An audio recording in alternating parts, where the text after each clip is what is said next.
10 متر از انسانی بر روی زمین دور می شویم. 100 متر، 1 کیلومتر، 10 کیلومتر، 100 کیلومتر، 1000 کیلومتر، 10,000 کیلومتر سیاره زمین، 100,000 کیلومتر زمین و ماه، 1,000,000 کیلومتر مدار ماه،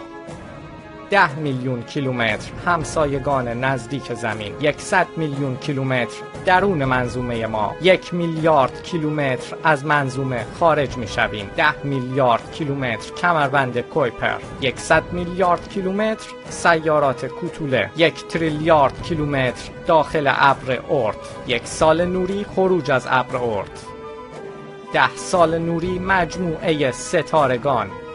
100 سال نوری ابر میان ستاره‌ای محلی، 1000 سال نوری ناحیه حباب محلی، 10,000 سال نوری بازوهای مارپیچی، 100,000 سال نوری راه شیری، 1,000,000 سال نوری همسایه کهکشانی، 10 میلیون سال نوری مجموعه ای از کهکشان‌ها، 100 میلیون سال نوری ابر خوشه محلی، 1 میلیارد سال نوری وب کیهانی هستی که تا کنون کشف کرده ایم، 10 میلیارد سال نوری جهانی نادیده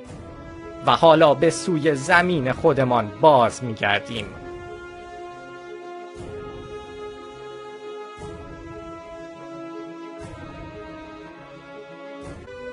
ما به عنوان ذره بی نهایت ناچیز در این جهان بیکران هنوز اینجا هستیم، اما در سفری دیگر در درون ما نیز دریایی بیکران از ذرات موج میزنند. 1 سانتیمتر چشم انسان، 1 میلیمتر مردمک چشم، 100 میکرومتر رگ خونی، 10 میکرومتر سلول های خونی، 1 میکرومتر کروموزوم ها، 100 نانومتر ساختار کروموزومی، 10 نانومتر فیبر کروموزوم، 1 نانومتر اتم ها، 100 پیکومتر اتم اکسیژن، 10 پیکومتر الکترون ها، 1 پیکومتر فضای اتمی، 100 فمتومتر هسته اتم، 10 فمتومتر پروتون ها و نوترون ها، 1 فمتومتر کوارک ها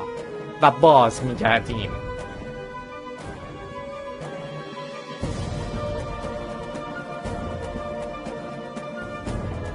این ما هستیم، ذره ناچیز از دریای بیکران ذرات در این جهان که خود نیز از ذراتی ناچیز ساخته شده ایم.